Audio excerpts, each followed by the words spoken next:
You're trying to lose body fat and you're frustrated with the fact that it feels so slow. I get it. However, as a PhD in nutritional sciences and a coach who's helped hundreds of clients lose fat and transform their bodies for good, I'm here to tell you that slow fat loss is actually a good thing, especially if your goal is not just to lose weight, but to keep it off long term. Let's go ahead and get right into it. So, there are three main reasons why slow fat loss is superior, and you should actually aim to lose fat at a slow and consistent rate. First and foremost, slow fat loss is sustainable fat loss. And sustainability is incredibly important because it means that you can maintain your results long term, aka you won't gain weight back, right? And slow fat loss is sustainable because one, it helps you avoid extremely restrictive methods that you can't do for longer than just a couple of weeks or maybe a couple of months at best if you have a really strong willpower. And two, slow fat loss actually allows you to focus on and develop long term healthy behaviors. Okay, so those two things obviously go hand in hand. If you're doing things that are unsustainable, if you can't keep up with it for longer than, I don't know, a couple of weeks or a couple of months, you're obviously not going to keep your results long term, right? And if you're doing those unsustainable methods, by default, you're not focusing on developing actual healthy behaviors, on developing an actual healthy lifestyle that contributes to you having the body that you want, right? Because the goal isn't to lose fat. I mean, the goal is to lose fat, but the goal should really be to improve your healthy behaviors, to improve your lifestyle so that you lose fat as a byproduct of the healthy behaviors that you're developing. And if you do lose fat in a way that's really restrictive and really fast, then by definition, you're doing things in a way that's unsustainable. And again, by definition, you're not developing these healthy behaviors. So, what do I mean by this? Let's talk a little bit about the difference between some healthy methods and some unhealthy methods for fat loss. Okay. Talking first about the unhealthy approaches. If you do these things, you will lose weight, you will lose fat pretty quickly. Okay. If you go on extremely fad diets, if you go on a keto diet, if you cut out all carbohydrates, you're going to lose weight pretty quickly, right? If you starve yourself and don't eat it at all, you're going to lose weight pretty quickly. If you commit to doing cardio twice a day and on top of that, do 20,000 steps and on top of that, you're lifting weights as well, right? And you're like, I don't really have time for this stuff, but I'm going to make time for it for the next couple of months till I lose the weight that I want to lose. Yeah, you're going to lose weight really, really quickly. But what happens when you approach fat loss from this perspective? You simply can't keep it off long term. You can't, it's impossible. Why?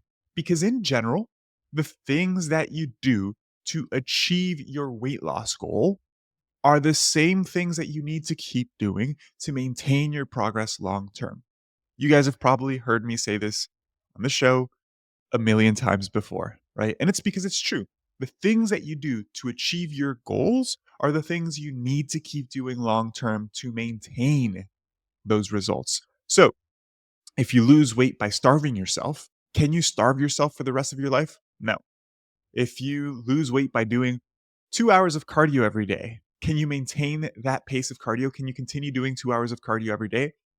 Most likely not, right? Life gets busy, uh, you burn out. There's potential overuse risk there and injury. Like you can't be doing that every single day for the rest of your life, right? Whereas if you take a more healthy approach, and by healthy I mean focusing on developing healthy behaviors and being okay with a slow rate of fat loss, you're going to start developing a more balanced and nutritious diet, right? So rather than just starving yourself, you're actually going to be focusing on fueling yourself properly, eating more whole, unprocessed foods, focusing on protein, focusing on fiber, focusing on fruits and veggies. All of these things are going to help you develop a healthy and sustainable diet, right?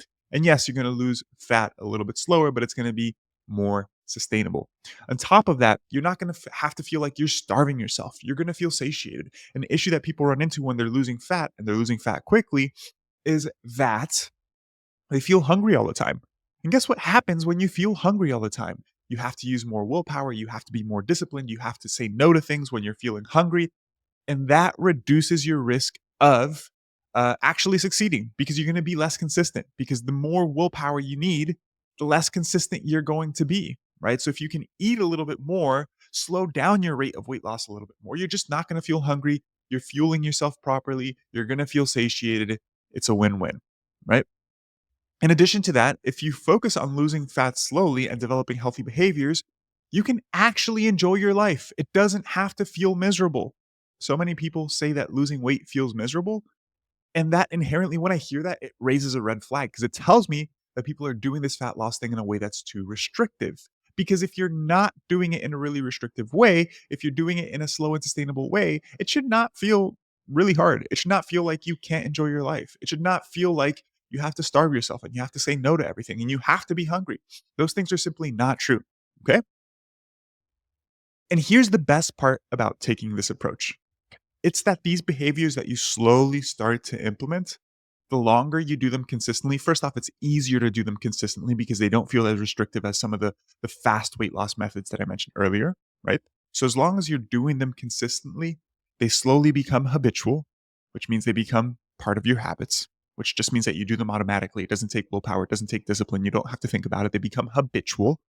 And slowly, as they become habitual, they become part of who you are. Your identity starts to shift from somebody who wants to be healthy and fit to somebody who is healthy and fit. And then these things that you're doing simply become part of who you are, and you no longer have to think about them. So it's easy to maintain your weight loss long term. This is why a slow approach is sustainable. This is why a slow approach increases your chances of not just losing the weight that you want to lose, but actually keeping it off long term because the behaviors that you focus on are healthy, they're non restrictive, and as a byproduct, they become habitual and they become part of who you are. Reason number two, slow weight loss is better than fast weight loss is because the approaches that you take to lose weight quickly results in dichotomous thinking. And when I say dichotomous thinking, I'm simply talking about thinking about things as black and white as they relate to nutrition and exercise. Okay. If you're losing weight quickly, you probably have stricter rules around the foods that you allow yourself to eat and the foods that you don't allow yourself to eat, right? These are good foods. These are bad foods. I need to avoid things like cake or processed foods at all costs because they're going to make me gain fat. I have to get all of my workouts in. I have to be working out every single day. And if I miss a workout for a reason, I'm a complete failure, right? This sort of black and white thinking is what we call dichotomous thinking. And it's very rigid and by nature not conducive toward long term success. Because guess what? Life always is going to throw wrenches at you, right? And you can't be super rigid because things change from day to day. This week is not going to be like next week. This month is not going to be like next month. And all that means is that you need to learn how to be flexible. And your approach needs to be flexible as well, right? If you're at home and you're getting workouts every single day, and for some reason you have to travel for a weekend and you can't get your workouts in, that's okay. You don't have to think you're a failure. You don't have to think dichotomously. You don't have to be overly hard on yourself and fall off track because you have these thoughts of, I screwed up. So what's the point of even working out tomorrow? Or I ate a piece of cake. I'm a screw up. I can never do this whole diet thing correctly. Those sorts of thoughts are not helpful. And those sorts of thoughts are encouraged and strengthened when you try to lose weight as quickly as possible because you're just measuring your success based off the number on the scale. So you're doing everything possible to see that number on the scale go down every single day. And that's not good. Okay, so fast weight loss contributes to dichotomous thinking. And why does this matter? Because the research clearly shows that people who think dichotomously about their nutrition, about their exercise, about their health, have lower success rates when it comes to not just losing weight, but keeping it off. There's a much greater risk of weight regain. And without really needing to say this because it's obvious, there's also a much greater risk of developing eating disorders. Two things that are not good, right? We don't want to just emphasize our physical health and let our mental health go to shit. Obviously, they're both equally important. And when you try to lose weight as quickly as possible and you're just measuring your success based off the number on the scale, you're inherently, one, letting your mental health go to shit, and two, those behaviors encourage dichotomous thinking, which reduces your risk of long term success. We need to be a little bit more flexible. Yes, we want to be consistent with these healthy behaviors as long as possible. We want to be consistent to the best of our ability, but it's important to be flexible. AKA, if there's a birthday party, if there's a celebration, it's okay to not be super rigid. It's okay to have a drink here and there. It's okay to have a slice of cake, knowing that you're being consistent 85 to 90% of the time.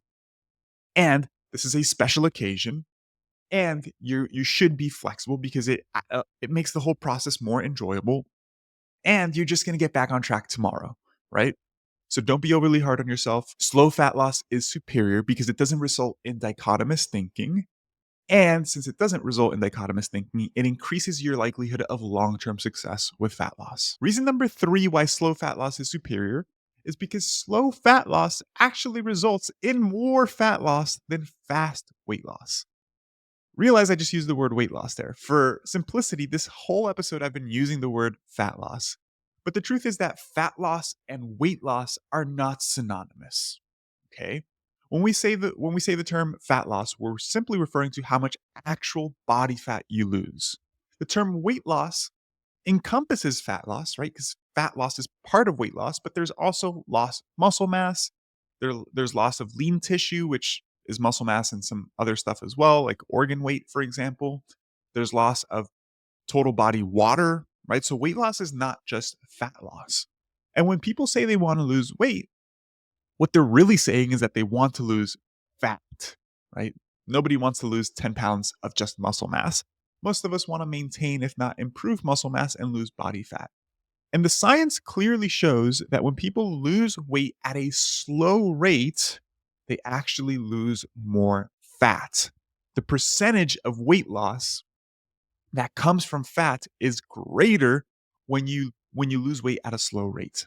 Okay, so there's actually really cool research on this in individuals who are resistance training and they're cutting their calories to lose body fat. I don't remember the specifics of the study, but there was a study where they took two groups of individuals. One group was doing resistance training and they were losing weight at like a rate of like 2 pounds per week or whatnot. And the other group was also resistance training and losing weight at a rate of like half a pound per week. And essentially, the second group obviously took 4 times as long to lose the same amount of weight. But when they both lost the same amount of weight, let's say 15 pounds, the group that lost weight slowly lost almost exclusively fat mass, whereas the other group that lost weight quicker lost substantial more lean mass. So to throw out random numbers, let's say the group that lost weight quickly lost 50% fat mass, 50% lean mass. So 7.5 pounds of fat, 7.5 pounds of muscle mass, or lean mass, I should say, which is not just muscle mass, includes water, etc. The group that lost weight slowly would have lost probably like 80% of fat mass and only 20% of lean mass. I'm making these numbers completely up just to paint the picture, but you can imagine that although both groups lost the same amount of weight, 15 pounds, the group that lost weight slowly probably looks substantially better physically, and their health status is substantially better as well. Because again, it's important to preserve muscle mass, right? So losing weight slowly is actually a superior approach if your goal is to improve your body composition. So you shouldn't be in a rush. In addition, when you lose weight slowly, aka you're not slashing your calories a ton, you're just slightly below maintenance, you can actually prioritize building muscle still. Right? People think that if you're losing weight, you can't build muscle at all. That is simply not true. It depends on how quickly you're losing weight, because how quickly you're losing weight is directly correlated to how much you're cutting your calories and how much of a deficit you're in. If you're in a very large deficit, you're starving yourself, you're super hungry, uh, you don't have enough energy, you don't have enough food to properly recover from exercise, to properly stimulate and build muscle. So you're not really going to be building much muscle if you're losing weight quickly. And that's why we see that people who do lose weight very quickly tend to lose a good amount of muscle mass as well.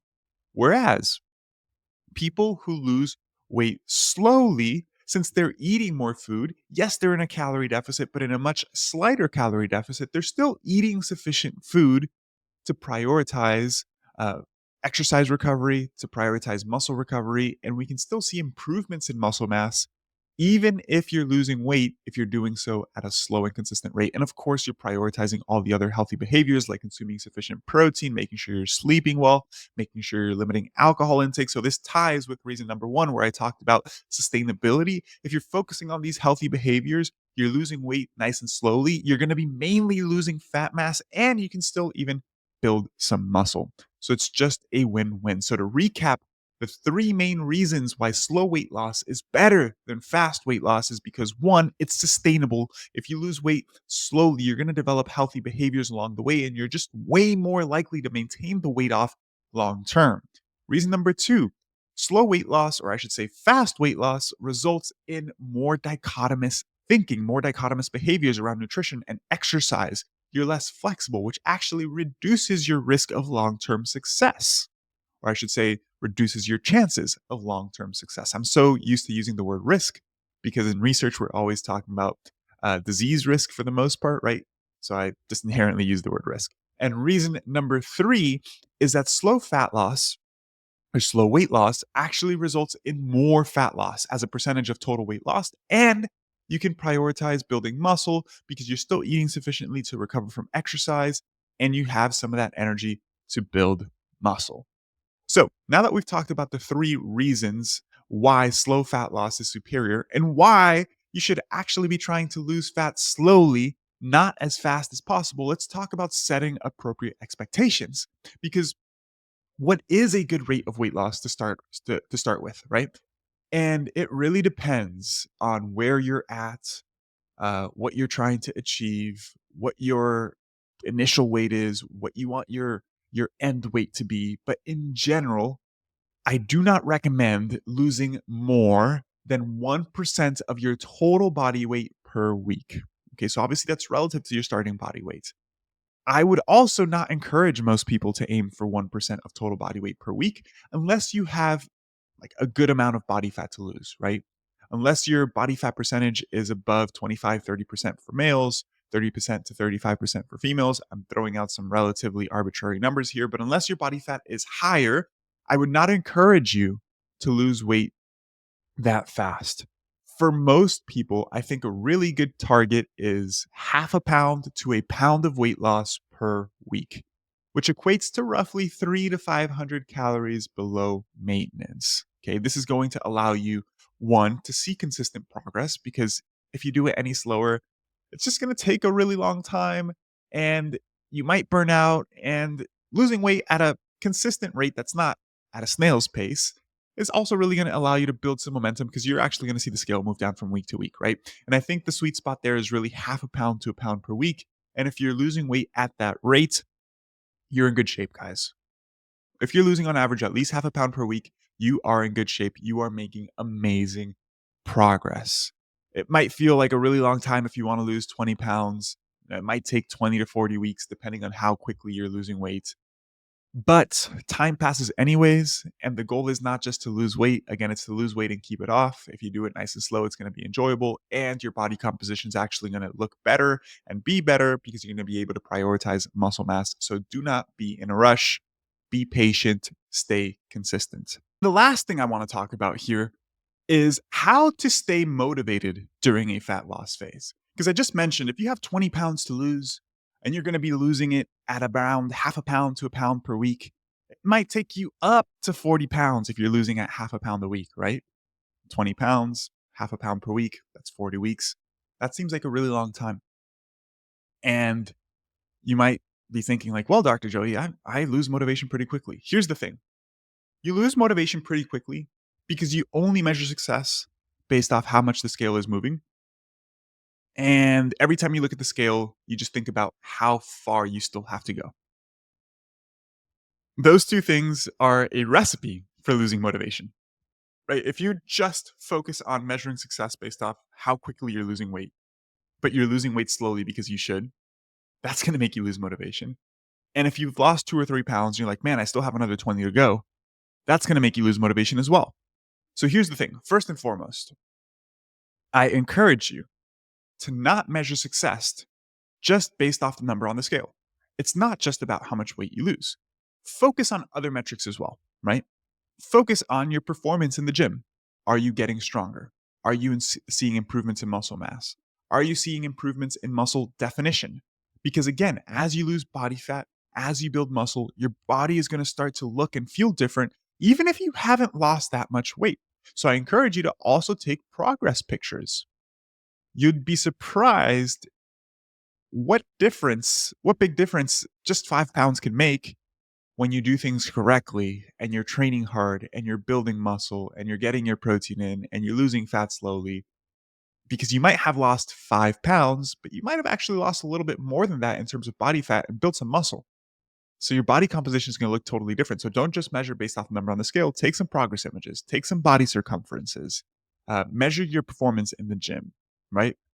Measure how you feel, measure how your clothes fits, How many compliments are you getting from friends and family? These are all really good metrics that you're moving in the right direction that help you stay motivated besides just the number on the scale. And in addition, rather than just focusing on how far you have to go, focus on how far you've come.